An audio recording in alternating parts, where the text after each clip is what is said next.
സ്നേഹമുള്ള സഹോദരങ്ങളെ, സഹോദരിമാരെ, പ്രൊഫൈസിൻ്റെ 4ാമത് എഡിഷൻ മറ്റൊരു സെഷനിലേക്ക് നീങ്ങുകയാണ്. ഏതൊരു വ്യക്തിയുടെയും ജീവിതത്തിൽ 2 കാര്യങ്ങൾ പ്രധാനമാണ്.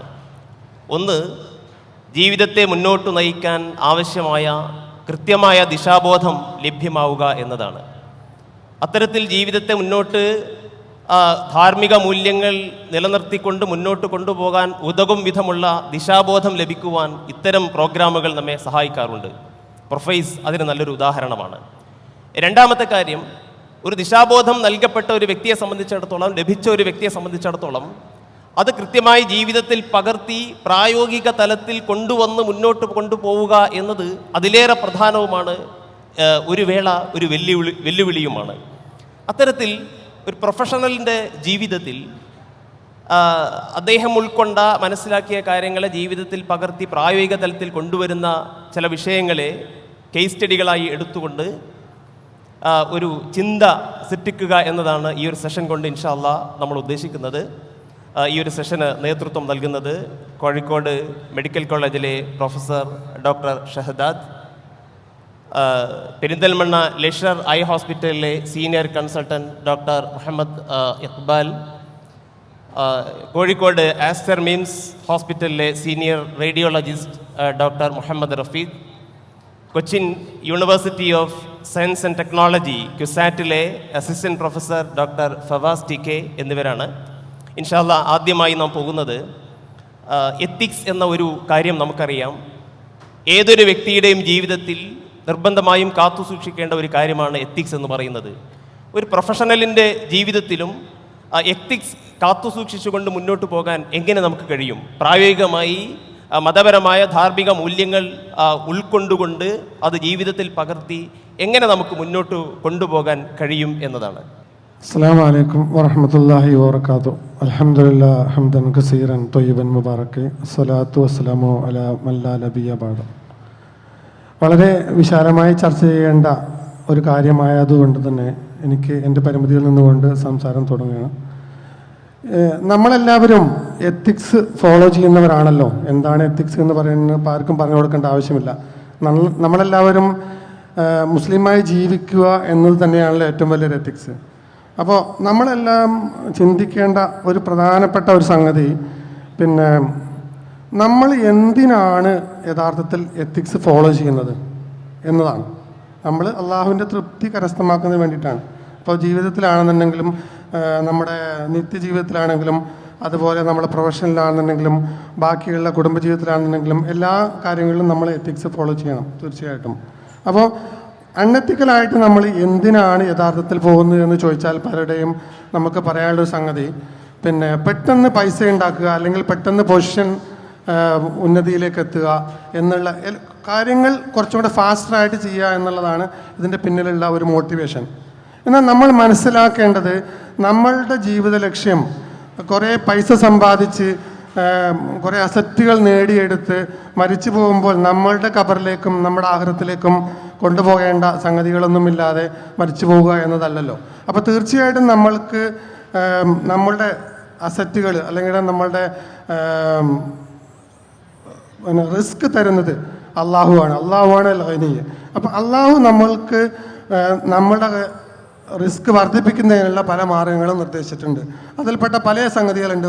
ഒന്ന്, അള്ളാഹുവിൽ തവക്കലാക്കുക. 2, നമ്മളുടെ പ്രൊഫഷന് വേണ്ടിയിട്ട് നമ്മുടെ എഫർട്ട് എടുക്കുക, നമ്മുടെ മാതാപിതാക്കളെ സംരക്ഷിക്കുക, കുടുംബബന്ധം ചേർക്കുക, ഇസ്തിഗ്ഫാർ വർദ്ധിക്കുക മുതൽ പല കാര്യങ്ങളും നമുക്ക് നിർദ്ദേശിച്ചിട്ടുണ്ട്. അപ്പോൾ നമ്മൾക്ക് റിസ്ക് തരുന്നവൻ പറഞ്ഞ കാര്യങ്ങൾ ചെയ്യുക എന്നതാണ് യഥാർത്ഥത്തിൽ റിസ്ക് വർദ്ധിപ്പിക്കുന്നതിന് നാം ചെയ്യേണ്ട ഒരു പ്രധാനപ്പെട്ട സംഗതി. പിന്നെ നമ്മൾ മനസ്സിലാക്കേണ്ട ഒന്ന്, നമുക്ക് പൈസ കൂടി എന്നതുകൊണ്ട് യഥാർത്ഥത്തിൽ നമുക്ക് ആർക്കും നമ്മുടെ ഹാപ്പിനെസ് കൂടാൻ പോകുന്നില്ല. എത്രയോ കോടികളുടെ ആളുകൾക്ക് അത് വർദ്ധിപ്പിക്കണമെന്ന ആശയമാണുള്ളത്.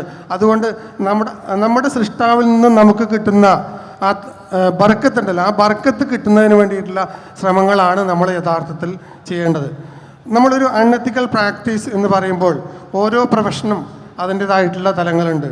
ഒരു ഡോക്ടർ അൺഎത്തിക്കൽ ഡിഫറൻ്റ് ആയിരിക്കും, എഞ്ചിനീയർ ഡിഫറൻ്റ് ആയിരിക്കും, ഒരു അഡ്വക്കേറ്റിൻ്റെ പലതിലും പലതല്ല. അപ്പോൾ നമുക്കതിൽ മനസ്സിലാക്കേണ്ട ഒരു പ്രധാനപ്പെട്ട സംഗതി, നമ്മളുടെ മുമ്പിലിരിക്കുന്ന ആൾ നമ്മളാണ്, അതല്ലെങ്കിൽ നമ്മളുടെ ബ്രദറാണ്, അല്ലെങ്കിൽ നമ്മളുടെ ഫാദറാണ് എന്ന് നമ്മൾ അസ്യൂം ചെയ്തു കഴിഞ്ഞാൽ തീർച്ചയായിട്ടും നമ്മൾക്ക് അൺഎത്തിക്കൽ പ്രാക്ടീസിലേക്ക് പോകേണ്ട ആവശ്യം തോന്നുകയില്ല. കാരണം നമ്മൾ അവർക്ക് എന്ത് നിർദ്ദേശിക്കുന്നുവോ അതാണ് നമ്മൾ പിന്നെ നമ്മളുടെ മുമ്പിലുള്ള കസ്റ്റമറോടോ അല്ലെങ്കിൽ ക്ലയൻറ്റിനോടോ നിർദ്ദേശിക്കുന്നുള്ളൂ.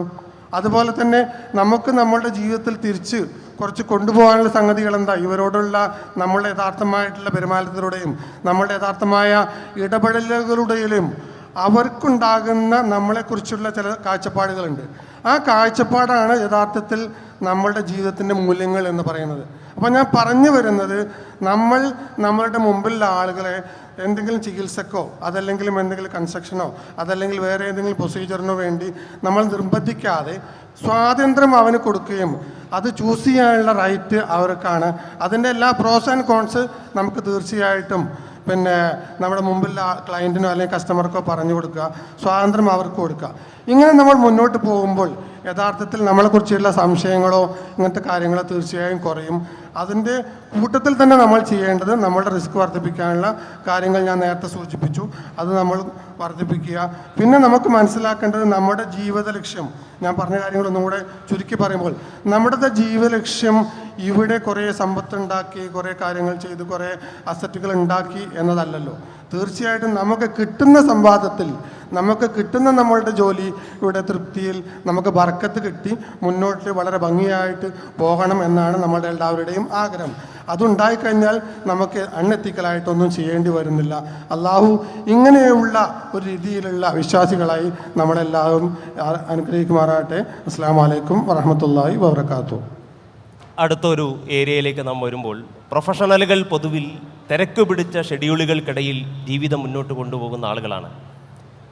പഠനം എന്ന് പറയുന്നത്, പ്രത്യേകിച്ച് വിശുദ്ധ ഖുർആനിൻ്റെ പഠനം എന്ന് പറയുന്നത് ഒരു വിശ്വാസിയെ സംബന്ധിച്ചിടത്തോളം എത്ര തിരക്കുണ്ടെങ്കിലും അത് ജീവിതത്തിൽ ഉണ്ടാകേണ്ട ഒരു കാര്യവുമാണ്. ഇങ്ങനെയുള്ള ഒരു പ്രായോഗിക പശ്ചാത്തലത്തിൽ പഠനത്തെ എങ്ങനെ ജീവിതത്തിൻ്റെ ഭാഗമാക്കി മുന്നോട്ട് കൊണ്ടുപോകാൻ കഴിയും എന്നതാണ്. അസ്സലാമു അലൈക്കും. ബിസ്മില്ലാ അൽഹംദുലില്ലാ അസ്സലാത്തു വസ്സലാമു അലാ റസൂലില്ലാ. നമ്മളൊക്കെ ഒരു പ്രൊഫഷണൽ എന്ന നിലയ്ക്ക് നമ്മുടെ പ്രൊഫഷണൽ വിദ്യാഭ്യാസ കാലഘട്ടത്തിൽ പല രീതിയിലുള്ള പുസ്തകങ്ങൾ നമ്മളെല്ലാവരും പഠിച്ചിട്ടുണ്ടാകും. തീർച്ചയായിട്ടും പല പുസ്തകങ്ങളും നമ്മൾ പഠിച്ചിട്ടുണ്ടാകും. അതിൽ തന്നെ പല പുസ്തകങ്ങളെക്കുറിച്ച് നമുക്ക് വളരെ ഗഹനമായ അറിവുണ്ട്. അതിലൊരു കാര്യം പറഞ്ഞിട്ടുള്ള ഒരു പേജ് ഏതാണ് എന്നുള്ളത്, അല്ലെങ്കിൽ അതിലൊരു പ്രത്യേക പോർഷൻ എവിടെയാണ്, ഏത് രീതിയിലാണ് ഡിസ്കസ് ചെയ്തിട്ടുള്ളത് എന്നുള്ളതൊക്കെ നമുക്ക് വളരെ കൃത്യമായിട്ട് ധാരണ ഉണ്ടാകും. തന്നെയുമല്ല, നമ്മുടെ പഠനകാലം കഴിഞ്ഞാലും നമ്മൾ ജോലി ചെയ്യുന്ന പ്രൊഫഷൻ നമ്മുടെ പഠനവുമായി ബന്ധപ്പെട്ടതായതുകൊണ്ട് തന്നെ ഈ ഒരു പുസ്തകം നമുക്ക് ഒഴിവാക്കാൻ പറ്റില്ല. ഇപ്പോഴും നമ്മളൊരു സർജറി ചെയ്യുമ്പോൾ പലപ്പോഴും നമുക്കത് റെഫർ ചെയ്യേണ്ടി വരും, അല്ലെങ്കിൽ ഒരു ഡിസൈൻ ചെയ്യുമ്പോൾ റെഫർ ചെയ്യേണ്ടി വരും, അല്ലെങ്കിൽ ഒരു ലീഗൽ പോയിന്റ് നോക്കാൻ പല പ്രൊഫഷൻ അനുസരിച്ച് പല രീതിയിലും ഈ പുസ്തകങ്ങളൊക്കെ നമ്മളുടെ ജീവിതവുമായി ദൈനംദിനം എന്നോണം ബന്ധപ്പെട്ടിരിക്കുകയാണ്. കാരണം നമ്മുടെ ജോലി നമുക്ക് നന്നായി ചെയ്യണമെങ്കിൽ, എക്സൽ ചെയ്യണമെങ്കിൽ ഈ ഒരു നോളജ് വളരെ അത്യാവശ്യമാണ്. നമ്മളൊന്ന് ചിന്തിച്ച് നോക്കുമ്പോൾ ഇതിനേക്കാൾ എത്രയോ പ്രാധാന്യമുള്ളതാണല്ലോ യഥാർത്ഥത്തിൽ ഖുർആനുമായി നമുക്കുള്ള ബന്ധം. നമ്മുടെ ജീവിതത്തിലും അതേപോലെ നമ്മുടെ മരണത്തിന് ശേഷമുള്ള ജീവിതത്തിലും നമുക്ക് എക്സൽ ചെയ്യണമെങ്കിൽ നിർബന്ധമായും നമ്മൾ ഈ പുസ്തകത്തിനേക്കാളും കൃത്യമായി അറിഞ്ഞിരിക്കേണ്ടതാണ് വിശുദ്ധ ഖുർആൻ. അത് നമ്മളൊരു തത്വം എന്നുള്ള നിലയിൽ നമ്മളൊക്കെ അത് അംഗീകരിക്കുന്നുണ്ടാകും. പക്ഷേ പ്രാക്ടിക്കലായിട്ട് വരുമ്പോൾ അത്രയ്ക്കുള്ള പ്രാധാന്യം, അല്ലെങ്കിൽ നമ്മുടെ ഈ ഒരു അക്കാദമിക് പുസ്തകത്തിനോളം എങ്കിലും പ്രാധാന്യം നമ്മൾ ഖുർആൻ പഠനത്തിന് നൽകുന്നുണ്ടോ എന്നുള്ളതാണ്. അപ്പോൾ അതിനെക്കുറിച്ച് നമ്മൾ അത്ര വിശദമായി ഖുർആനെക്കുറിച്ച് ചിന്തിച്ചിട്ടുണ്ടോ? ഖുർആനെ പദപ്രയോഗങ്ങളെക്കുറിച്ച് ചിന്തിച്ചിട്ടുണ്ടോ? അതിൻ്റെ പശ്ചാത്തലത്തെക്കുറിച്ച് ചിന്തിച്ചിട്ടുണ്ടോ? അത് എന്താണ് നമ്മളിൽ നിന്ന് ആവശ്യപ്പെടുന്നത് എന്നുള്ളത് നമ്മൾ ചിന്തിച്ചിട്ടുണ്ടോ എന്ന് മനസ്സിലാക്കുമ്പോൾ എനിക്ക് കിട്ടുന്ന ഉത്തരം, അല്ലെങ്കിൽ നമുക്ക് പലർക്കും കിട്ടുന്ന ഉത്തരം ഇല്ല എന്നുള്ളതായിരിക്കും. അങ്ങനെയല്ല, അതിലൊരു മാറ്റം വേണമെന്ന് നമ്മൾ തീരുമാനിക്കുകയാണെങ്കിൽ എങ്കിൽ നമ്മൾ പ്രായോഗികമായി സ്വീകരിക്കാവുന്ന ചില കാര്യങ്ങൾ എന്താണ് എന്നുള്ളതാണ്. ഒന്ന്, എനിക്ക് തോന്നുന്നത് കൺസിസ്റ്റൻ്റ് ആയിട്ട് കാര്യങ്ങൾ ചെയ്യാൻ ശ്രമിക്കുക. അതായത് ഒരു ആവേശം എന്നുള്ള നിലക്ക് ഖുർആൻ സ്റ്റാർട്ട് ചെയ്തു. സാധാരണ ഉണ്ടാകാൻ നമുക്കൊരു പീക്ക് വരും, ഒരു ട്രഫ് വരും. നമ്മളിങ്ങനെ റമദാനൊക്കെ കാര്യമായിട്ട് പോയി, അത് കഴിഞ്ഞ് നേരെ താഴേക്ക് പോയി, പിന്നൊന്ന് വന്നു, പിന്നൊന്ന് താന്നു. അതിന് പകരമായി നമ്മൾ ചെയ്യുന്ന കാര്യങ്ങൾ കൺസിസ്റ്റൻ്റ് ആയിട്ട് ചെയ്യാൻ ശ്രമിക്കുക. അപ്പോൾ ഏറ്റവും ചെറുതായിട്ട് നമ്മളൊരു പാരായണം തുടങ്ങുകയാണെങ്കിൽ ഒരു നിശ്ചിത സമയം പാരായണം അത് ദിവസവും ചെയ്യാൻ ശ്രമിക്കുക. അത് നമ്മൾ കൺസിസ്റ്റൻ്റ് ആക്കിയ ശേഷം അടുത്ത സ്റ്റെപ്പിലേക്ക് കടക്കാം. അങ്ങനെ കൺസിസ്റ്റൻ്റ് ആക്കിയിട്ട് പതുക്കെ ബിൽഡപ്പ് ചെയ്യുക. അല്ലാതെ ഒരു ആവേശത്തിൽ ചെയ്ത് പെട്ടെന്ന് പോവുക എന്നുള്ളതിൽ മാറിക്കൊണ്ട് കൺസിസ്റ്റൻ്റ് ആവാൻ ശ്രമിക്കുക എന്നുള്ളതാണ് ഒന്ന്. രണ്ടാമത്, ഒരു സംവിധാനത്തിൻ്റെ ഭാഗമാകാൻ ശ്രമിക്കുക. ഇപ്പം നമുക്ക് നോക്കിക്കഴിഞ്ഞാൽ എത്രയോ ഓൺലൈനും ഓഫ്ലൈനുമായ സംവിധാനങ്ങൾ ഖുർആൻ പഠനത്തിനുണ്ട്. നമ്മളൊരു സംവിധാനത്തിൻ്റെ ഭാഗമാകുമ്പോഴുള്ള ഗുണം, ഈ സംവിധാനത്തിൽ ഒരു അധ്യാപകനുണ്ടാകും, അതേപോലെ നമ്മുടെ സഹപഠിതാക്കളുണ്ടാകും. അവർ നമ്മളെ ഈ ഉയർച്ച താഴ്ചകളിൽ നിന്ന് ഒരു ആവറേജ് ലെവലിൽ മെയിൻറ്റെയിൻ ചെയ്യാൻ, നമുക്ക് താഴോട്ട് പോകുന്ന സമയത്ത് പിടിച്ചുയർത്താൻ ഈ ഒരു സംവിധാനം നമ്മളെ സഹായിക്കും. അതേപോലെ നമുക്ക് സാധിക്കില്ല എന്ന് കരുതുക. അപ്പം നമുക്ക് പലപ്പോഴും നമ്മൾ വിചാരിക്കുന്നത് നമുക്കിനി ഈ പ്രായത്തിൽ ഹിഫ്ലാക്കാൻ സാധിക്കില്ല, അല്ലെങ്കിൽ നമുക്ക് ഈ പ്രായത്തിൽ തജ്വീദ് അനുസരിച്ച് പാരായണം ഒക്കെ നമ്മൾ വെറുതെ വിചാരിക്കുന്നത്. ഈ ഒരു സംവിധാനത്തിൽ വരുമ്പോൾ നമുക്ക് സൂറത്തുകൾ മനഃപ്പാടമാക്കാൻ സാധിക്കും, ജുസുകൾ തന്നെയും മനഃപ്പാടമാക്കാൻ സാധിക്കും. സത്യത്തിൽ ആ ഒരു സംവിധാനത്തിലുള്ള ആളുകൾ അറബിക് ഗ്രന്ഥങ്ങൾ വരെ വായിക്കാൻ ഇങ്ങനെയുള്ള ചെറിയ സംവിധാനങ്ങളിൽ കൂടെ പഠിച്ച ഒരുപാട് ആളുകളുണ്ട്. പിന്നീട് നമ്മൾ മൂന്നാമത്തെ പോയിൻ്റായിട്ട് എനിക്ക് സൂചിപ്പിക്കാനുള്ളത്, കഴിയുന്നത് നമ്മുടെ കുടുംബത്തെയും കൂടി, അറ്റ്ലീസ്റ്റ് നമ്മുടെ പങ്കാളിയെയും കൂടെ ഈ ഒരു സംവിധാനത്തിൻ്റെ ഭാഗമാക്കാൻ ശ്രമിക്കുക. അപ്പോൾ നേരത്തെ പറഞ്ഞ പോലെ നമ്മുടെ ഉയർച്ച താഴ്ചകളിൽ അങ്ങോട്ടും ഇങ്ങോട്ടുമുള്ള ഒരു കറക്ഷൻ പ്രോസസ്സ്, അങ്ങോട്ടും ഇങ്ങോട്ടുമുള്ള ഒരു ഇടപെടൽ ഉണ്ടാകുമ്പോൾ കുറച്ചുകൂടി ഭംഗിയായിക്കൂടെ നമുക്ക് നമ്മുടെ പഠനത്തെ മുന്നോട്ട് കൊണ്ടുപോകാൻ സാധിക്കും. അതാണ് എനിക്ക് ഈ ഒരു ഖുർആൻ പഠനമായി പ്രായോഗികമായി ഫലപ്രദം എന്ന് തോന്നുന്ന ചില പോയിന്റുകൾ പറയാനുള്ളത്. എന്തോ ഒരു കാര്യം ആഡ് ചെയ്യാനുള്ളത്? അസ്സലാമു അലൈക്കും. ഷഹദാദ് ഡോക്ടർ ആക്ച്വലി ഒരു വ്യക്തിപരമായ തലത്തിലും അതുപോലെ തന്നെ ഒരു കുടുംബത്തിൻ്റെ തലത്തിലുമൊക്കെ തന്നെ ഒരു സ്ട്രക്ചേർഡ് ആയിട്ടുള്ള പഠനം എങ്ങനെ കൊണ്ടുവരാൻ പറ്റുമെന്നുള്ള ഒരു കാര്യമാണ് യഥാർത്ഥത്തിൽ പറഞ്ഞത്. എനിക്കെല്ലാം ആഡ് ചെയ്യാൻ തോന്നുന്നൊരു കാര്യം, ഒരു സൊസൈറ്റി എന്നുള്ള അർത്ഥത്തിൽ, സമൂഹം എന്നുള്ള അർത്ഥത്തിൽ നമ്മളുടെ ഒരു ജോലി സ്ഥലം, അല്ലെങ്കിൽ നമ്മളുടെ ഒരു താമസ സ്ഥലം, ഒരു ഫ്ലാറ്റ് അല്ലെങ്കിൽ അപ്പാർട്ട്മെൻറ്റ് കോംപ്ലക്സ്, അതിൽ സമാനമായി ചിന്തിക്കുന്ന ആളുകളുടെ ഒരു ഒരു ഒരു അൺഒഫീഷ്യലായിട്ടുള്ളൊരു കൂട്ടായ്മ. ഇപ്പോൾ ഞങ്ങൾ അപ്പാർട്ട്മെൻറ്റ്, ഞാൻ നമ്പർ 1, 3, 5 ഈ 3 താമസിക്കുന്ന ആളുകൾ ഞങ്ങൾ ഒരുമിച്ച് ഭക്ഷണം കഴിക്കാൻ പോകും, ഒരുമിച്ച് ഇതുപോലെ ഫോക്കസോ അതുപോലുള്ള എന്തെങ്കിലുമൊക്കെ പല പല പരിപാടികൾ വരുമ്പോഴേയും ഒരുമിച്ച് പോകും. അത് പല വീക്ഷണത്തിൽ ചിന്തിക്കുന്ന ആളുകളാണ്. പക്ഷെ എന്നാൽ പോലും അതൊരു നമുക്കൊരു സ്ട്രക്ചേർഡ് പഠനത്തിനുള്ള ഒരു മോട്ടിവേഷൻ നൽകാനും ഒരു കൂട്ടായ്മ നൽകാനൊക്കെ എന്ത് ചെയ്യുന്നുണ്ട്, അത് സഹായിക്കുന്നുണ്ട്. അപ്പോൾ അത്തരത്തിലുള്ള ഒരു അൺസ്ട്രക്ചേർഡ് ആയിട്ടുള്ള ചില പഠന മേഖലകൾ കൂടി നമുക്ക് അതിലൂടെയാണ് യഥാർത്ഥത്തിൽ സ്ട്രക്ചേർഡ് ആയിട്ടുള്ളൊരു ഇതിലേക്ക് എന്ത് ചെയ്യാൻ പറ്റുക എന്നുള്ളതാണ് ഞാൻ മനസ്സിലാക്കുന്നത്. തീർച്ചയായും. അസ്സലാമു അലൈക്കും. പിന്നെ ഒരു കാര്യം എനിക്ക് ആഡ് ചെയ്യാനുള്ളത്, പിന്നെ ഡോക്ടർ ഷഹദാദ് പറഞ്ഞ പോലെ നമ്മൾ ഖുർആൻ പഠനത്തിൻ്റെ പ്രാധാന്യം നമ്മൾ തീർച്ചയായിട്ടും പിന്നെ മനസ്സിലാക്കേണ്ട സംഗതി തന്നെയാണ്. അതായത് നമ്മളെ പ്രൊഫഷന് വേണ്ടിയിട്ട് എത്രയോ സ്ട്രഗിൾ ചെയ്യുന്ന കോൺഫറൻസ്, CME, ഇങ്ങനെ അതൊരു തുടർക്കഥയായിട്ട് പോവാണ്. കാരണം നമുക്ക് നമ്മളുടെ പ്രൊഫഷനിൽ പിടിച്ചു നിൽക്കണമെങ്കിൽ ആളുകളുടെ ചോദ്യങ്ങൾക്ക് ഉത്തരം നൽകേണ്ടതുണ്ട്. ഇത് നമ്മൾ പിന്നെ കുറച്ച് പ്രൊഫഷണൽസ് ഞങ്ങളുടേതായിട്ടൊരു പ്ലാറ്റ്ഫോമിൽ ഞങ്ങൾ കുറച്ച് വർഷങ്ങൾ പിന്നെ കൊറോണൻ്റെ മുമ്പ് സ്റ്റാർട്ട് ചെയ്തിട്ട് കണ്ടിന്യൂ ചെയ്ത ഒരു ക്ലാസ് ഉണ്ടായിരുന്നു. അപ്പോൾ അതിൽ നമുക്ക് പിന്നെ വളരെ ഹയർ ലെവലിലുള്ള ഒരു പഠനം വരെ നമുക്ക് സാധ്യമായി. അതിൻ്റെ ഒരു റിസൾട്ട് ഒരു പക്ഷേ നിങ്ങളും, ഞാൻ ആളെ പേരെടുത്ത് പറയുന്നില്ല, അപ്പോൾ റിസൾട്ട് നമുക്കും കിട്ടുന്നുണ്ട്. അപ്പോൾ നമ്മൾക്ക് ഗ്രാമർ ഗ്രന്ഥങ്ങൾ, പിന്നെ നഹുൽ വാദി 3 വോളിയൂംസ് നമ്മൾ പഠിച്ചു, അതുപോലെ പിന്നെ ഇമാം സഅദിയുടെ പിന്നെ തഫ്സീർ നമ്മൾ വായിച്ചു, അതുപോലെ ബാക്കിയുള്ള ഹിവാറിലുള്ള സംഭാഷണങ്ങളിലെ ഓരോ സാധനങ്ങൾ പഠിച്ച്, ഫിഖ് പഠിച്ച്, ഹദീസുകൾ വെച്ചു. അപ്പോൾ ഇത് പ്രായോഗികമാണ് പ്രൊഫഷണലുകൾക്ക് എന്ന മെസ്സേജാണ് എനിക്ക് നിങ്ങൾക്ക് തരാനുള്ളത്. കാരണം എല്ലാവരും തിരക്കുള്ളായിരുന്നു, ഒരു പക്ഷേ ടൈം പിന്നെ നമ്മളായിട്ട് സെറ്റ് ചെയ്യേണ്ടി വരും, അതല്ലെങ്കിൽ നമ്മളതായിട്ട് സമയം മാറ്റി വെക്കേണ്ടി വരും. ഇത്രയും കാര്യങ്ങളാണ് നമ്മൾ ഈ മൊത്തത്തിൽ ഇതിൽ മനസ്സിലാക്കുന്നത്. ഇത് പ്രായോഗികമാണ്, അതിൽ യാതൊരു സംശയമല്ല. ഇൻഷാ അല്ലാഹ് തീർച്ചയായും പഠനം ഇതിനിടയിൽ തന്നെ കൊണ്ടുപോകാൻ നമുക്ക് സാധ്യമാകും എന്നതിന് പ്രായോഗികമായ ചില ഉദാഹരണങ്ങൾ വെച്ചുകൊണ്ടാണ് ഈ ഒരു സെഷൻ കൺക്ലൂഡ് ചെയ്തത്. അടുത്തൊരു ഏരിയയിലേക്ക് നാം വരുമ്പോൾ, പ്രൊഫഷണലുകൾ പൊതുവിൽ ഗവൺമെൻറ് സെക്ടറിലോ അല്ലെങ്കിൽ കോർപ്പറേറ്റ് സെക്ടറിലോ ഒക്കെ ജോലി ചെയ്യുന്ന ആളുകളാണ്. ജോലിയുടെ ഒരു പശ്ചാത്തലത്തിൽ, ആ ഒരു സാഹചര്യത്തിൽ മതപരമായ ഇസ്ലാമികപരമായ വ്യക്തിത്വം കാത്തു സൂക്ഷിച്ചുകൊണ്ട് എങ്ങനെ മുന്നോട്ട് കൊണ്ടുപോകാൻ കഴിയും, അതുപോലെ തന്നെ ഒരു നന്മ കൽപ്പിക്കുക, തിന്മ വിരോധിക്കുക എന്ന ഒരു പ്രബോധന ദൗത്യം നമ്മുടെ ഒരു ജീവിത സാഹചര്യത്തിൽ, ജോലിയുടെ സാഹചര്യത്തിൽ എങ്ങനെ നിറവേറ്റി കൊണ്ടുപോകാൻ കഴിയും? ഒരു പ്രബോധകൻ പ്രധാനമായിട്ടും ഉണ്ടാവേണ്ട ചില ഒരു ഗുണങ്ങളുണ്ട്. അയാളുടെ ഐഡിയോളജിക്കൽ ഐഡൻറ്റിറ്റി എന്നുള്ളതാണ് ഒരു പ്രബോധകന് പ്രാഥമികമായിട്ട് ഉണ്ടാവേണ്ട പ്രധാനപ്പെട്ട കാര്യം.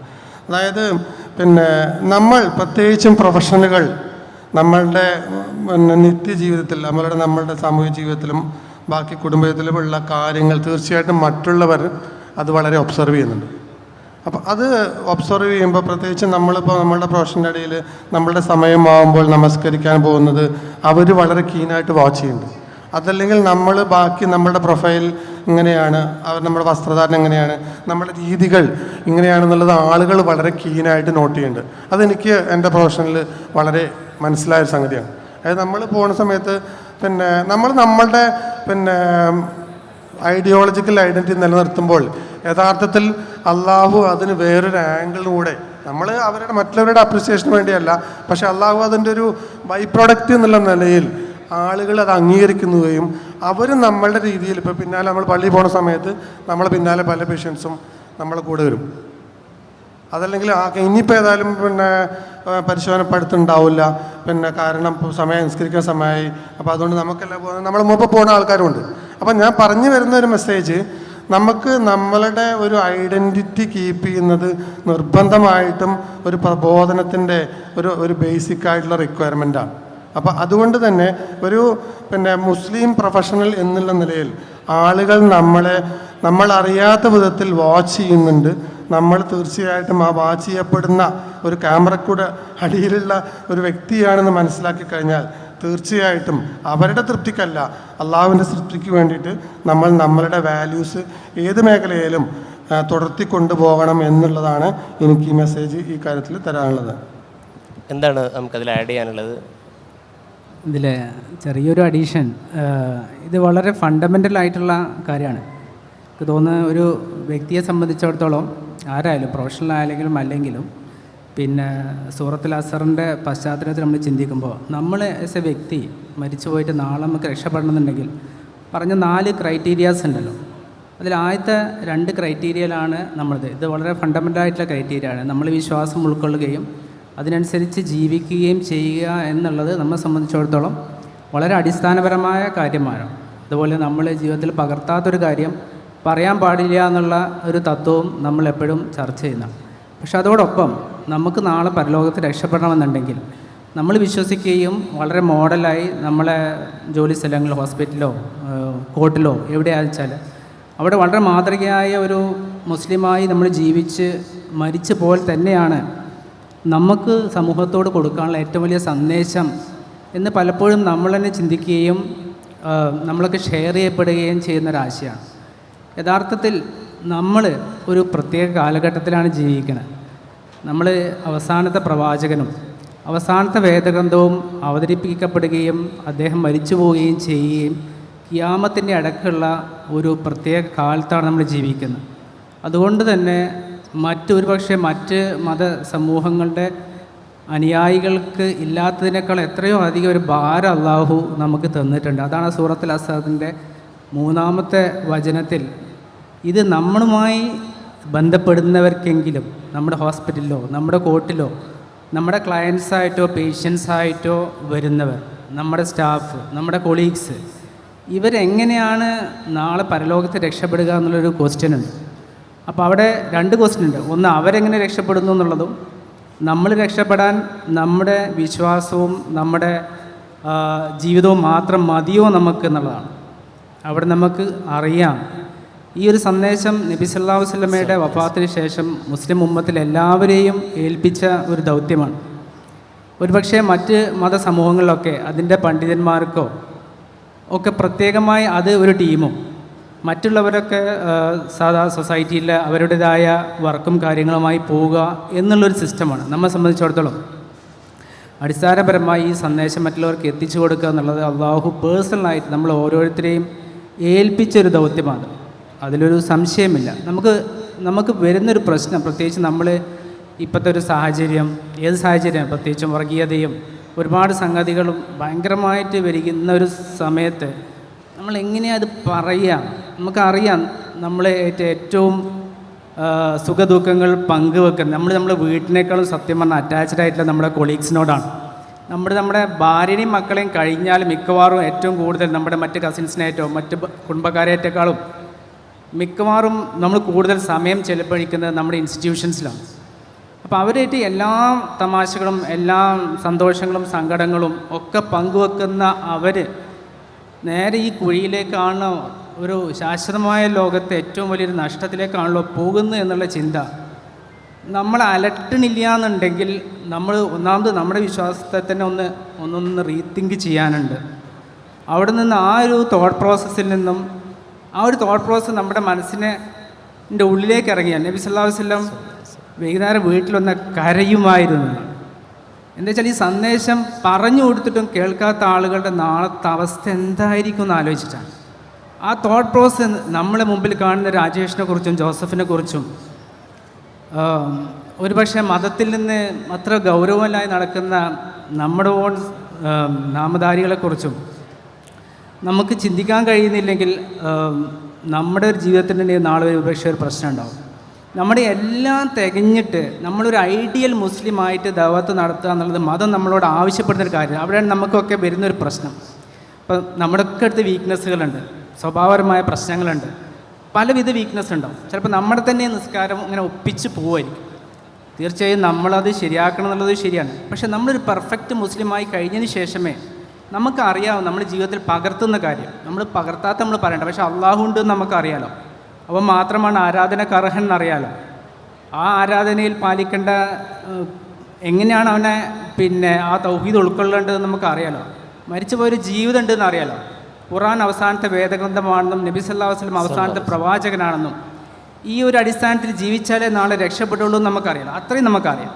അത് വളരെ വിശദമായ ഒരു പ്രാസംഗികന്മാരും പ്രബോധകന്മാരും എഴുത്തുകാരൊക്കെ പറഞ്ഞു കൊടുക്കുന്ന പോലെ നമുക്ക് എക്സ്റ്റംപ്രൈസ് ചെയ്യാൻ പറ്റിക്കൊള്ളുന്നില്ല, അത് പറ്റൂല. പക്ഷേ ഈ ഒരു ബേസിക് ഒരു സാധനം പറഞ്ഞു കൊടുക്കുക എന്നുള്ളത് അള്ളാഹു നമ്മെ ഏൽപ്പിച്ചൊരു ഉത്തരവാദിത്വമാണ്. ആ ഒരു ബോധം നമുക്കുണ്ട്. നമ്മുടെ ഖബറിലേക്ക് പക്ഷെ നമ്മൾ രക്ഷപ്പെട്ടുകൊള്ളുന്നില്ല എന്ന ചിന്തയുണ്ട്. അപ്പം ഞാൻ സമ്മറൈസ് ചെയ്യേണ്ടത് പലപ്പോഴും നമ്മളൊരു മാതൃകയായി ജീവിക്കുക എന്നുള്ളത് തന്നെയാണ് നമ്മുടെ സന്ദേശം എന്നുള്ളത് ആരോ നമ്മെ തെറ്റിദ്ധരിപ്പിച്ച, അടിസ്ഥാനപരമായി ഇബ്ലീസ് നമ്മളെ തെറ്റിദ്ധരിപ്പിച്ച ഒരു കാര്യമാണ്. നല്ല നിലയ്ക്ക് ജീവിക്കുന്ന മുസ്ലിം പ്രൊഫഷണൽസ് എന്ന നിലയിൽ നമ്മളുമായി ബന്ധപ്പെടുന്ന ആളുകൾക്കെങ്കിലും എങ്ങനെയെങ്കിലും ഈ ഒരു സന്ദേശം എത്തിക്കുക എന്നുള്ളത് നമുക്ക് വലിയൊരു പ്രതിഫലത്തിൻ്റെ വേദി കൂടിയാണ്. ഒരുപക്ഷെ ഒരു പ്രാസംഗികൻ അദ്ദേഹത്തെ വിളിച്ചു കൊണ്ടുവന്ന് ഒരു സ്റ്റേജിൽ പ്രസംഗിക്കുന്നതിനേക്കാളും വലിയ ജിഹാദാണ് ആക്ച്വലി ഇങ്ങനത്തെ ഒരു സാഹചര്യത്തിൽ ഒരു ഇൻസ്റ്റിറ്റ്യൂഷനിൽ നമ്മളിത് പറയാന്നുള്ളത്. അതുകൊണ്ട് ഒരു വലിയ പ്രതിഫലം നമുക്കതിലുണ്ട്. ഒരുപക്ഷെ നമ്മളെ സംബന്ധിച്ചിടത്തോളം ബദറും ഉഹുദും ഹന്തക്കും ഹുനൈനൊക്കെ ഇത് തന്നെ ആവാം. ആ നിലക്ക് നമ്മളെല്ലാവരും അത് ഉൾക്കൊണ്ട് മുന്നോട്ട് പോവുക എന്നുള്ളത് നമുക്ക് അള്ളാഹു തന്ന വലിയൊരു അവസരം കൂടിയാണ്, ഒരു ഉത്തരവാദിത്വത്തിൻ്റെ നിർവഹണം കൂടിയാണ്. തീർച്ചയായും മാഷാ അല്ലാഹ്. അടുത്തൊരു ഏരിയയിലേക്ക് നാം വരുമ്പോൾ പൊതുവിൽ പ്രൊഫഷണലുകൾ നല്ല ഒരു സോഷ്യൽ സ്റ്റാറ്റസ് ഉള്ള ജീവിതം നയിക്കുന്ന ആളുകളായിരിക്കും. എന്നാൽ നമ്മുടെ ചുറ്റുവശങ്ങളിലേക്ക് നമ്മളൊന്ന് കണ്ണോടിക്കുമ്പോൾ വ്യത്യസ്തമായ പ്രയാസങ്ങൾ അനുഭവിക്കുന്ന, ദുരിതം അനുഭവിക്കുന്ന നിരവധി പേരെ നമുക്ക് കാണാൻ കഴിയും. അത്തരത്തിലുള്ള ആളുകളെ സഹായിക്കാൻ പലപ്പോഴും നമുക്ക് കഴിയാറുണ്ടോ എന്നൊരു ചോദ്യം അവിടെ ബാക്കിയാവുകയാണ്.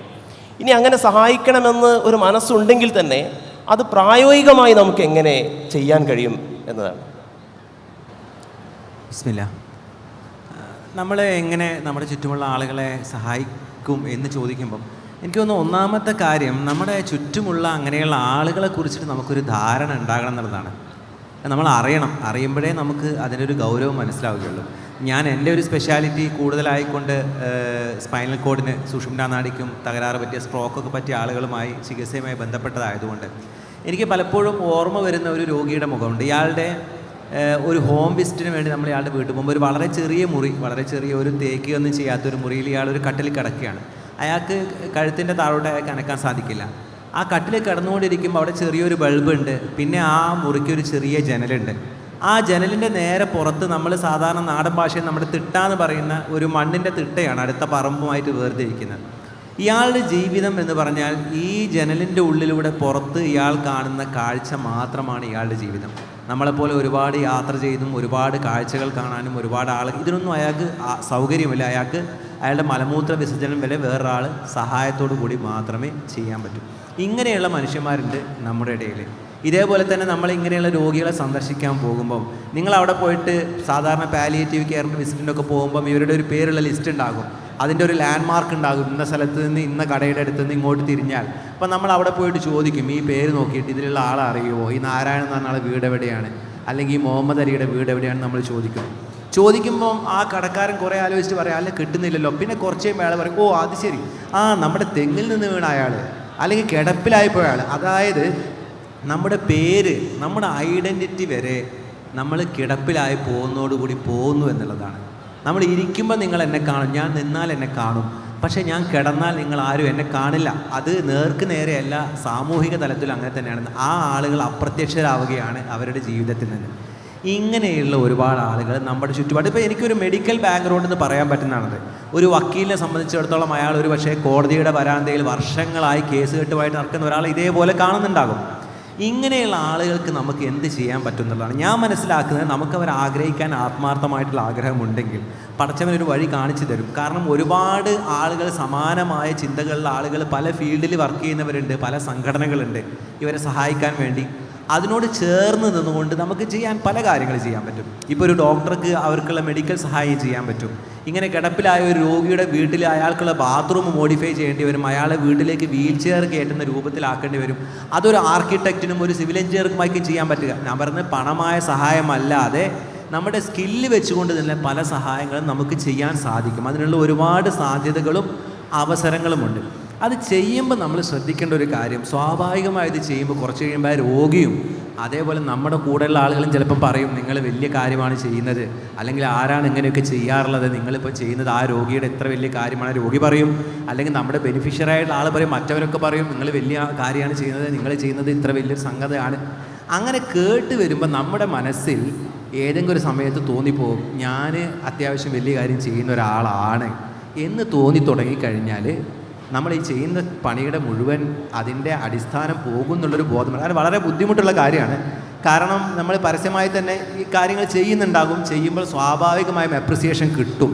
ആ അപ്രിസിയേഷൻ തലയിൽ കയറാതിരിക്കാൻ വേണ്ടി നമ്മൾ അങ്ങനെ പ്രത്യേകിച്ചൊന്നും അല്ല എന്ന് ഇടയ്ക്കിടെ നമ്മുടെ മനസ്സിനെ ഒന്നിങ്ങനെ റിപ്പീറ്റഡ് ആയിട്ട് പറഞ്ഞ് പഠിപ്പിക്കലും കൂടെ ഇങ്ങനെയുള്ള കാര്യങ്ങൾ ചെയ്യുമ്പോൾ അത്യാവശ്യമാണ് എന്നുള്ളതാണ് എനിക്കതിൽ സൂചിപ്പിക്കാനുള്ളത്. എന്താണ് നമുക്കതിൽ ആഡ് ചെയ്യാനുള്ളത്? ഈ സോഷ്യൽ സർവീസുമായി ബന്ധപ്പെട്ട് വളരെ മൗലികവും ഏതാനും മിനിറ്റ് കൊണ്ട് ഷഹദാദ് പറഞ്ഞ കാര്യങ്ങൾ ദിവസങ്ങളോളം ചിന്തിക്കാനുള്ള സംഗതിയാണെന്ന് തോന്നുന്നു. പ്രത്യേകിച്ച് ഈ റിയാവുമായി ബന്ധപ്പെട്ട വിഷയങ്ങൾ. ഈ സോഷ്യൽ സർവീസിൻ്റെ മേഖലയിൽ വളരെ ആക്റ്റീവായിട്ടുള്ള ഒരുപാട് പ്രൊഫഷണൽസ് മുസ്തഫ സാറൊക്കെ കൂടെ ഇരിക്കേണ്ടത്. പിന്നെ ഉള്ളൊരു വേദിയിൽ ഒരു അധിക പ്രസംഗമാവുമെന്ന് എനിക്കറിയില്ല. ഞാനൊരു ഒരു ഒരു ഡിഫറൻറ്റ് ചിന്തയാണ് പറയുന്നത്. വെച്ചാൽ നമ്മൾ സോഷ്യൽ സർവീസിനെ കുറിച്ച് കാണുമ്പോൾ നമ്മുടെ മുമ്പിൽ ഒരു കഷ്ടപ്പെടുന്ന ഒരാൾ, അത് രോഗിയാവാം, ഒരു വീടില്ലാത്ത ആളാവാം, ഈ പറഞ്ഞൊരു നിയമസഹായം തേടുന്ന ഒരാളാവാം. ഇങ്ങനെ ഒരു വിക്റ്റിമാണ് നമ്മുടെ മുമ്പിലുള്ളത്. ഒരു സംഗതി സംഭവിച്ചു കഴിഞ്ഞൊരാൾ, അയാൾക്ക് വേണ്ടിയാണ് നമ്മൾ വ്യക്തിപരമായും അല്ലെങ്കിൽ സംഘടിതമായും ഈവൻ സ്റ്റേറ്റ് ആയാലും ഒരുപാട് എനർജിയും ടൈമും സമ്പത്തും എല്ലാം ചെലവഴിക്കുന്നു. ഇപ്പോൾ സ്ട്രോക്ക് റീഹാബിലിറ്റേഷനെ കുറിച്ചാണ് പറഞ്ഞത്. സ്ട്രോക്ക് വന്ന ആളുടെ റീഹാബിലിറ്റേഷൻ നിർബന്ധമായി നമ്മൾ ചെയ്യണം. കാരണം റീഹാബിലിറ്റേഷനാണ് അതിൻ്റെ കീ. വന്നു കഴിഞ്ഞാൽ ആൾ ആക്റ്റീവായിട്ട് നമ്മൾ റീഹാബിലിറ്റേറ്റ് ചെയ്യണം. അതിന് ഡോക്ടർ റോളുണ്ട്, നഴ്സുമാരുടെ റോളുണ്ട്, പിന്നെ സാമൂഹ്യ പ്രവർത്തകരുടെ എല്ലാവരുടെ റോളുണ്ട്. നമ്മൾ നിർബന്ധമായും ചെയ്യേണ്ട കാര്യം ഇതേപോലെയാണ്. ഇപ്പോൾ ഫോർ എക്സാമ്പിൾ നമ്മളൊരു സോഷ്യൽ സർവീസായി മുന്നോട്ട് പോകുമ്പോൾ എപ്പോഴും നമ്മളൊരു സംഘടിതമായ സോഷ്യൽ സർവീസിൽ പല സ്ഥലങ്ങളിലുള്ളതാണ്. ഇപ്പോൾ ഡയാലിസിസ് യൂണിറ്റ്സ്, ഒരു ഡയാലിസിസ് മെഷീൻ ഏകദേശം ഒരു 5-6 ലക്ഷം രൂപയാണ്. അതിൽ ഒരു ദിവസം 3 പേഷ്യൻസിനാണ് സാധാരണ ഒരു പെരിഫറൽ ഡയാലിസിസ് സെൻറ്ററിൽ ഡയാലിസിസ് ചെയ്യുക. ഇപ്പോൾ തിങ്കളാഴ്ച 3 പേരെ ചെയ്താൽ ചൊവ്വാഴ്ച അടുത്ത 3 പേരെ ചെയ്യും. ബുധനാഴ്ച ചെയ്യുന്നത് തിങ്കളാഴ്ച ചെയ്ത ആൾക്കാരെ തന്നെയാണ്. കാരണം 1 ഇടവിട്ട ദിവസങ്ങളാണ് സാധാരണ ഡയാലിസിസ് ചെയ്യുന്നത്. അപ്പോൾ അത് പിന്നെ അവരെന്നെ കണ്ടിന്യൂ ആണ്. ഒരു ഡയാലിസിസ് മെഷീനിൽ ഈ 6 പേഷ്യൻസിനെ തന്നെയാണ് ഡയാലിസിസ് ചെയ്യുക. ഒന്നില്ലെങ്കിൽ അവരൊരു കിഡ്നി ട്രാൻസ്പ്ലാന്റ് ചെയ്ത് അതിൽ നിന്ന് മുക്തരാവണം, അല്ലെങ്കിൽ അവർ മരിച്ചു പോകണം. അപ്പോൾ ഒരു 10 ഡയാലിസിസ് യൂണിറ്റ് ഉള്ള ഒരു സെൻറ്റർ നമ്മൾ എസ്റ്റാബ്ലിഷ് ചെയ്യണമെങ്കിൽ അതിൻ്റെ സംഘാടകർ പറഞ്ഞത് ഏകദേശം ഒരു 1-1.5 കോടി രൂപയാണ് അതിൻ്റെ ഒരു എക്സ്പെൻസ് വരാറുള്ളത്. ഒരു മാസം. അപ്പോൾ ഇങ്ങനെ ഒരു 10 ഡയാലിസിസ് യൂണിറ്റിലൊരു ഒരു യൂണിറ്റ് നമ്മൾ റൺ ചെയ്യണമെന്നുണ്ടെങ്കിൽ ഏകദേശം 1.5 ലക്ഷം രൂപയുടെ മെയിൻ്റനൻസ് ചിലവ് നമ്മളുണ്ട്.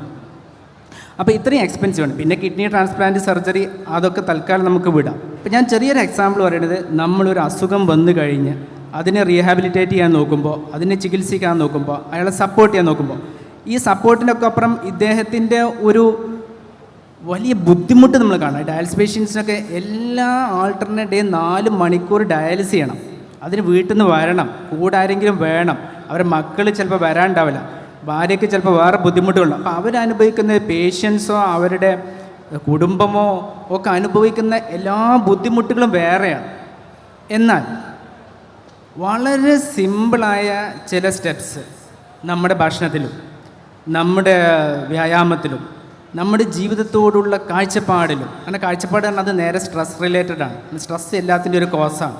അങ്ങനെ നമ്മൾ ദൈനംദിന ജീവിതത്തിൽ ഭക്ഷണം ഒഴിവാക്കുന്നുണ്ട്. നമ്മളിപ്പോൾ കഴിക്കുന്ന എല്ലാ ഭക്ഷണം കഴിക്കാം, നമ്മളിപ്പോൾ ഉറങ്ങുന്ന പോലെ ഉറങ്ങാം. പക്ഷേ ചെറിയ ചെറിയ ചില ക്രമീകരണങ്ങൾ നമ്മൾ വരുത്തിയാൽ ഒരു മഹാഭൂരിപക്ഷം ഈ അസുഖങ്ങളൊക്കെ പ്രിവെൻറ്റ് ചെയ്യാൻ കഴിയുമെന്നുള്ളതാണ് വളരെ അടിസ്ഥാനപരമായ ഒരു വസ്തുത.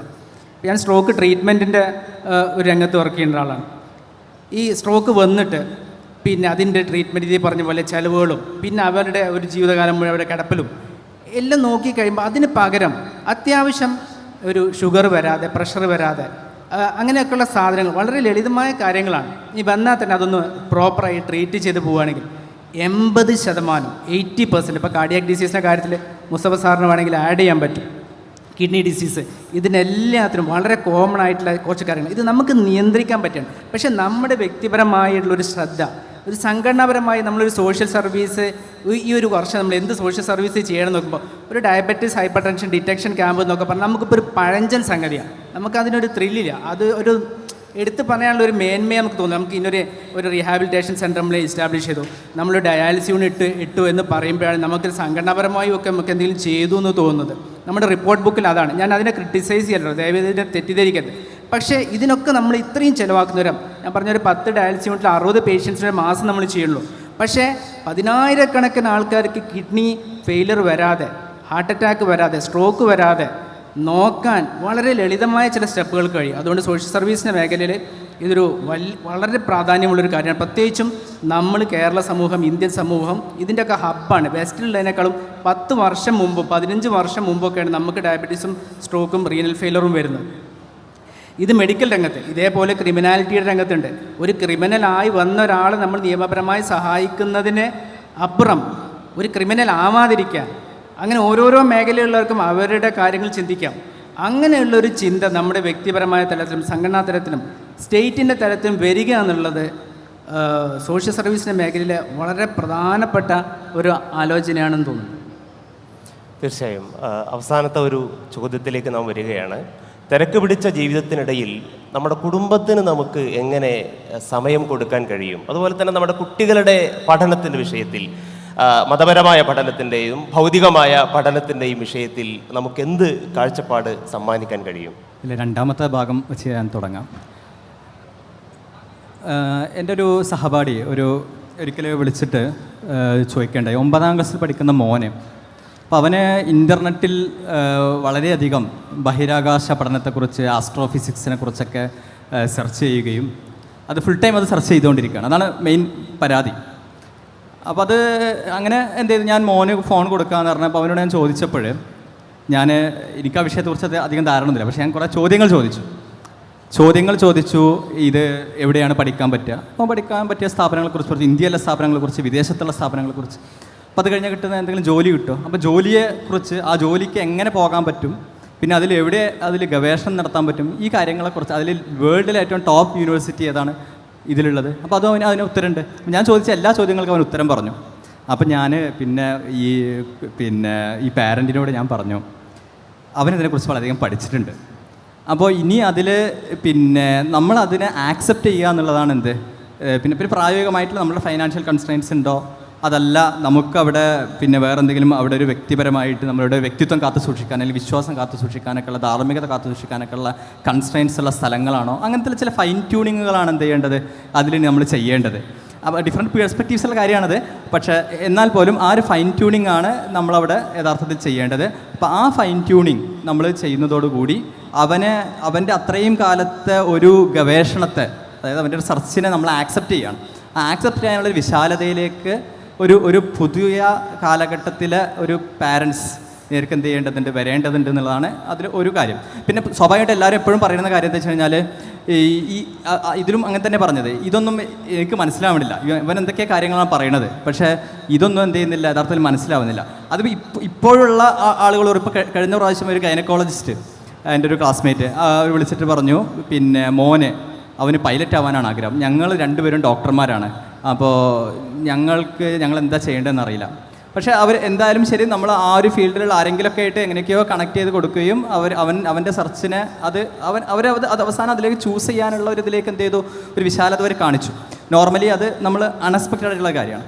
അപ്പോൾ ആ ഒരു കുട്ടികൾ അത്യാവശ്യം പഠിക്കുന്നുണ്ട് എന്നുള്ളതും തിരയുന്നുണ്ട് എന്നുള്ളതും നമ്മൾ ഉൾക്കൊള്ളുകയും അതിൽ വേണ്ട ചില അഡീഷൻസ് അല്ലെങ്കിൽ ചെറിയ കറക്ഷൻ ഒരു പാരൻസ് എന്നുള്ളവർക്ക് കുറച്ചും കൂടി ഒരു മുതിർന്ന അനുഭവങ്ങളൊക്കെ ഉള്ള നിലക്ക് അവിടെ ഒരു സേഫ് ആണോ എന്നുള്ള കാര്യങ്ങൾ ചെയ്യുകയും ഇനി അതല്ല അതൊരു സേഫ് അല്ലാത്തൊരു സ്ഥലമാണെങ്കിൽ പോലും അവരെ അതിനുള്ള ഒരു വിശ്വാസദാർഢ്യത ഒക്കെ അവർക്ക് എന്ത് ചെയ്യുക, ആ ഒരു ഇന്നൊരു യൂണിവേഴ്സിറ്റിയൊക്കെ പോകാനുള്ള ആളാണ്, അതുകൊണ്ടുള്ള ഒരു എക്സ്ട്രാ പിന്നെ വിശ്വാസദാർഢ്യത ഒക്കെ അവർക്ക് കിട്ടുന്നതിന് വേണ്ടിയുള്ള ഒരു ധാർമ്മികമായിട്ടുള്ള ശിക്ഷണങ്ങളോ അല്ലെങ്കിൽ അതിനുള്ള എക്സ്പോഷേഴ്സൊക്കെ അവർക്ക് കൊടുക്കുക എന്നുള്ളതാണ് പ്രായോഗികമായിട്ട് നമുക്ക് എന്ത് ചെയ്യാൻ പറ്റുക, ഇതിൽ ചെയ്യാൻ പറ്റുന്നത്. പിന്നെ നമ്മൾ ഈ വർക്ക് ലൈഫിൻ്റെ കാര്യം പറഞ്ഞപ്പോഴേ അത് എനിക്ക് തോന്നുന്നു ഇക്ബാൽ ഡോക്ടർ ആഡ് ചെയ്യും. മറ്റൊരു കാര്യം തോന്നിയത് നമ്മളുടെ എസ്പെഷ്യലി ഇപ്പോൾ കോർപ്പറേറ്റ് എൻവയോൺമെൻറ്റ് അല്ലെങ്കിൽ എൻജിനീയേഴ്സ് അങ്ങനെയുള്ളവർക്കൊക്കെ ഒരു ഫിക്സഡ് ഹവേഴ്സ് ഓഫ് വർക്കിംഗ് ആവില്ല, ഒരു ഫ്ലെക്സിബിൾ ടൈമിംഗ് ഉണ്ടായിരിക്കും. അപ്പോൾ അതുകൊണ്ട് തന്നെ അതിൽ കൂടുതൽ ടൈം നമ്മൾ വർക്ക് ചെയ്യുകയാണെന്ന് വിചാരിക്കാം. നമുക്ക് 8 മണിക്കൂറാണ് വർക്ക് ചെയ്യാൻ തീരുമാനിച്ചെങ്കിൽ നമ്മളൊരു 14 മണിക്കൂർ വർക്ക് ചെയ്യുകയാണെന്ന് വിചാരിക്കാം. നമ്മൾ 14 മണിക്കൂർ വർക്ക് ചെയ്യുമ്പോൾ നമുക്ക് കിട്ടുന്നൊരു അഡ്വാൻറ്റേജ് വെച്ചാൽ നമുക്ക് എല്ലാത്തിനും റിലാക്സ് ചെയ്ത് ചെയ്യാൻ പറ്റും. നമുക്ക് ഫാമിലിയുടെ കാര്യങ്ങൾ അറ്റൻഡ് ചെയ്യാം. അരമണിക്കൂർ നമുക്ക് നമ്മളുടെ ആരെങ്കിലും പിന്നെ നമ്മളുടെ വീട്ടുകാരായിട്ട് ഫോണിൽ കത്തിയടിച്ച് വെച്ച് നമ്മുടെ ടൈമിന് എന്ത് ചെയ്യുന്നില്ല, അപഹരിക്കുന്നില്ല. അപ്പോൾ അങ്ങനെ ഒരു ഹോളിസ്റ്റിക് ആയിട്ടുള്ള അപ്രോച്ചിലൂടെ നമ്മളുടെ അതായത് മുഴുവൻ സമയം നമ്മൾ വർക്കിൽ തന്നെയാണ്, പക്ഷേ ആ സമയത്ത് തന്നെ നമ്മൾ സോഷ്യൽ കാര്യങ്ങൾ ചെയ്യുന്നുണ്ട്, നമ്മൾ സോഷ്യൽ സർവീസ് ചെയ്യുന്നുണ്ട്, ഫാമിലിയുടെ കാര്യങ്ങൾ ചെയ്യുന്നുണ്ട്, കുട്ടികളുടെ കാര്യങ്ങൾ അറ്റൻഡ് ചെയ്യുന്നുണ്ട്. അങ്ങനെയുള്ളൊരു സ്ട്രാറ്റജിയിലേക്ക് നമുക്ക് ഒരു മൾട്ടി ടാസ്കിങ് വിത്ത് നമ്മളുടെ ഒരു വർക്ക് ടൈം നമ്മൾ തന്നെ സ്വന്തം ഇൻക്രീസ് ചെയ്തിട്ടുള്ള സാധനം നമുക്ക് റിലാക്സ് ചെയ്ത് ചെയ്യാൻ പറ്റും എന്നുള്ളതാണ് എനിക്കതിൽ തോന്നിയിട്ടുള്ള ഒരു കാഴ്ചപ്പാട്. ഈ ഒരു വിഷയം കൺക്ലൂഡ് ചെയ്യുമ്പോൾ എന്താണ് കൂട്ടിച്ചേർക്കാനുള്ളത്? മക്കളുടെ എഡ്യൂക്കേഷൻ്റെ വിഷയത്തിൽ പിന്നെ ഇപ്പോൾ നമ്മൾ മനസ്സിലാക്കിയ നേരത്തെ ഡോക്ടർ ഫവാസ് പറഞ്ഞ പോലെ നമ്മൾ മനസ്സിലാക്കുന്നതിലപ്പുറം നമ്മുടെ മക്കൾ പ്രൊഫഷനെ പറ്റി മനസ്സിലാക്കുമ്പോൾ അതിൻ്റെ എന്തൊക്കെ പല തലങ്ങളിലും അവർ എത്തിപ്പെടുന്നുണ്ട്. അപ്പം നമുക്ക് തീർച്ചയായിട്ടും ഒരു പക്ഷേ അതിൻ്റെ എക്സ്പെർട്ടൈസിനോട് ചോദിച്ചിട്ടോ അതല്ലെങ്കിൽ അതിൻ്റെ ഏതെങ്കിലും വിധത്തിലുള്ള ഒരു വിശദമായ പഠനം തീർച്ചയായിട്ടും നമ്മൾ നടത്തേണ്ടതുണ്ട്. അത് നടത്തി കഴിഞ്ഞിട്ട് അവരുടെ വ്യാകുലതകളും ആശങ്കകളൊക്കെ ഒരു പക്ഷേ നമ്മൾ തീർത്തു കൊടുക്കേണ്ടി വന്നു. അതേപോലെ തന്നെ പൊതുവെ ഒരു പ്രൊഫഷണൽ പിന്നെ മക്കൾ ആ പ്രൊഫഷനിലേക്ക് വരുമ്പോൾ ഉണ്ടാകുന്ന ഒരു പ്ലസ്സും മൈനസും തീർച്ചയായിട്ടും ഉണ്ടാവും. ഇപ്പോൾ ഒരു 100 മീറ്റർ റേസിൽ നമ്മുടെ മക്കൾ നമ്മുടെ പ്രൊഫഷനിലേക്ക് വരികയാണെന്നുണ്ടെങ്കിൽ തീർച്ചയായിട്ടും അവർ ആൾറെഡി ഒരു 30 മീറ്റർ ഓടിയിട്ടാണ് വരുന്നത്. പക്ഷേ അത് നിർബന്ധം തീർച്ചയായിട്ടും ഒരിക്കലും നമ്മൾ കൊടുക്കാൻ പാടില്ല. അവർക്ക് അതിൻ്റെ പ്ലസും മൈനസും മനസ്സിലാക്കി കൊടുക്കുക. ഇതൊക്കെയാണ് അതിൻ്റെ കാര്യങ്ങളിൽ നിന്ന് മനസ്സിലാക്കി കൊടുത്ത് അവരായിട്ട് ഡിസിഷൻ മേക്കേഴ്സ്. നമ്മളായിക്കഴിഞ്ഞാൽ പലപ്പോഴും അത് അവർക്ക് ഫ്യൂച്ചറിലൊരു ബാഡ് തോട്ട്സ് വരും. ഞാൻ നിർബന്ധിച്ചിട്ടാണുള്ളത്. പിന്നെ ഇപ്പം വർക്ക് ലൈഫ് ബാലൻസിൻ്റെ വിഷയത്തിൽ ഞാൻ നിർബന്ധിക്കപ്പെട്ടിരിക്കുകയാണ്. അതിനെപ്പറ്റി എന്തെങ്കിലും പറയണമെന്നുള്ളത് ഡോക്ടർ ഫവാസ് പറയുന്നത്. അതായത് എനിക്ക് പറയാനുള്ള നേരത്തെ ഫവാസ് പറഞ്ഞ ഒരു പോയിന്റ് തന്നെയാണ്. അതായത് നമ്മളുടെ ഒരു നമ്പർ ഓഫ് ക്ലയൻസോ അല്ലെങ്കിൽ നമ്പർ ഓഫ് പേഷ്യൻസോ അല്ലെങ്കിൽ നമ്പർ ഓഫ് നമ്മളൊരു വർക്കിൻ്റെ അവേഴ്സോ അതല്ലെങ്കിൽ നമ്മളുടെ വർക്കിൻ്റെ ഡ്യൂറേഷൻ ചിലപ്പോൾ അവേഴ്സ് ആവാം, ചിലപ്പോൾ ക്ലയൻസ് ആവാം, അല്ലെങ്കിൽ നമ്മുടെ ടാസ്ക് ആവാം. ഇതിനൊരു സീലിംഗ് തീർച്ചയായിട്ടും നമുക്ക് വെക്കാൻ കഴിയണം എന്നുള്ളതാണ്. പ്രത്യേകിച്ച് നമ്മൾ സീനിയർ ആകുമ്പോൾ ഓട്ടോമാറ്റിക്കലി എൻക്വയറീസ് വരും. അപ്പോൾ നമ്മൾ ചിലപ്പോൾ നിർബന്ധിതരാകും. ആളുകൾ ഒരു പക്ഷേ നമ്മളെ കെയർഫുൾ ആളുകളായിരിക്കും വിളിക്കുന്നത്. നമുക്ക് നോ എന്ന് പറയാൻ കഴിയണമെന്നില്ല. അപ്പോൾ നമ്മളുടെ ഇമ്മീഡിയറ്റ് സർക്കിളിലെ ആളുകൾക്ക് ഒരു സ്പേസ് മാറ്റി നിർത്തിക്കൊണ്ട് നമ്മൾ ബാക്കിയുള്ള ഒരു സ്പേസ് നമ്മളെന്തായാലും ഇത്ര ഒരു സീലിംഗ് വെക്കൽ നിർബന്ധമാണ്. പിന്നെ നമ്മൾ മനസ്സിലാക്കേണ്ട ഒരു സംഗതി, ഓരോ പ്രൊഫഷനും ഓരോ തരത്തിലുള്ള വർക്ക് ലൈഫ് ബാലൻസ് ആയിരിക്കും ഉണ്ടാവുക. ഇപ്പോൾ ഒരു എഞ്ചിനീയർ സംബന്ധിച്ചിടത്തോളം കൺസേൺ ആയിരിക്കില്ല ഒരു പക്ഷേ അഡ്വക്കേറ്റ് ഉണ്ടാവുക, അതുപോലെയുള്ള ആയിരിക്കില്ല ഒരു ഡോക്ടർക്ക് ഉണ്ടാവുക. ഒരു സ്കിന്നിൻ്റെ സ്പെഷ്യലിസ്റ്റോ അല്ലെങ്കിൽ ഒരു ഐൻ്റെ സ്പെഷ്യലിസ്റ്റോ പോലെ ആവണമെന്നില്ല ഒരു പക്ഷേ ഒരു ഇൻ്റർനാഷണൽ റേഡിയോളജിസ്റ്റോ ഒരു ഗൈനക്കോളജിസ്റ്റോ. അപ്പോൾ നമ്മൾ പൊതുവേ കമ്പയർ ചെയ്യുക എന്നുള്ള ഒരു വസ്തുത ഇതിൽ വന്നു കഴിഞ്ഞാൽ തീർച്ചയായിട്ടും നമുക്കൊരിക്കലും മുന്നോട്ട് കൊണ്ടുപോകാൻ കഴിയില്ല. അപ്പോൾ ഓരോരുത്തർക്കും അവരവരേതായിട്ടുള്ള സർക്കിൾ നിന്നുകൊണ്ടുള്ള ഒരു വർക്ക് ലൈഫ് അവരവർ ക്രിയേറ്റ് ചെയ്യുക. പിന്നെ നമ്മളുടെ ഡിഫിക്കൽട്ടീസ് നമ്മൾ സെൽഫ് റിയലൈസ് ചെയ്യുക. അപ്പോൾ എനിക്കെൻ്റെതായിട്ടുള്ള പ്രയാസങ്ങളുണ്ട്, അത് നമ്മുടെ ഡിപ്പെൻഡൻസിനെയും മനസ്സിലാക്കാൻ ശ്രമിക്കുക. ചിലപ്പം അതിൻ്റെ ഒരു പരിധികളും പരിമിതികളുണ്ട്. അതായത് നമ്മളെ ഡിഫിക്കൽട്ടീസ് നമ്മളെ ഡിപ്പെൻഡൻസിനെ കൺവിൻസ് ചെയ്യാൻ ശ്രമിക്കുക, കമ്പയർ ചെയ്യാതിരിക്കുക. പിന്നെ ഫാമിലിക്ക് നമ്മൾ എന്താണെന്നുണ്ടെങ്കിലും കുറച്ച് സമയം മാറ്റിവെക്കൽ നിർബന്ധമായിട്ട് മാറ്റി വെക്കുക. അത് എന്താ പറയുക, ഡോക്ടർ റഫീഖ് നേരത്തെ പറഞ്ഞ പോലെ നമ്മൾക്ക് ഒരു പക്ഷേ നമ്മളുടെ പ്രൊഫഷണൽ തുടക്കത്തിൽ അതിൻ്റെതായിട്ടുള്ള റെസ്ട്രിക്ഷൻസ് ഉണ്ടാവും. എങ്കിലും ഒരു ഫിക്സഡ് ടൈം, ചിലപ്പോൾ അതിൻ്റെ ഡ്യൂറേഷൻ കുറവായിരിക്കാം, എന്നാലും അതൊരു വലിയ സംഗതിയാവാം. ഇപ്പോൾ ഈവൻ ഇപ്പോൾ ചായ കുടിക്കുന്ന സമയത്ത് വരെ ഉള്ള ഒരു ഡിസ്കഷൻ, ഒരു പക്ഷേ ഒരു മനസ്സ് തുറന്നുകൊണ്ടുള്ള സംസാരം ഒരു പക്ഷേ ഭയങ്കര റിലാക്സിങ് ആയിരിക്കും. ഇത്രയാണ് ഇതിലേക്ക് എനിക്ക് ആഡ് ചെയ്യാനുള്ള ഒരു സംഗതിയുള്ളത്. ഇൻഷാ അല്ലാഹ്. മാഷാ അല്ലാ, പ്രൊഫഷണലുകളുടെ ജീവിതത്തിൽ വ്യത്യസ്തമായ മേഖലകളിൽ നല്ല ഉൾക്കാഴ്ച സമ്മാനിച്ചുകൊണ്ടാണ് ഈ ഒരു സെഷൻ ഇവിടെ അവസാനിക്കുന്നത്. ഏറ്റവും നല്ല രീതിയിൽ നമുക്ക് നമ്മുടെ ജീവിതത്തെ ഇത്തരം പ്രായോഗികമായ തലത്തിൽ ഒരു വിശ്വാസം കാത്തു സൂക്ഷിച്ചുകൊണ്ട് തന്നെ ജീവിതത്തെ മുന്നോട്ട് കൊണ്ടുപോകുവാനുള്ള തൗഫീഖിനെ റബ്ബ് പ്രദാനം ചെയ്യുമാറാകട്ടെ എന്ന് പ്രാർത്ഥിച്ചുകൊണ്ട് ഈ ഒരു സെഷൻ ഇവിടെ അവസാനിക്കുന്നു. അസ്സലാമു അലൈക്കും വറഹ്മത്തുള്ളാഹി വബറകാതുഹു.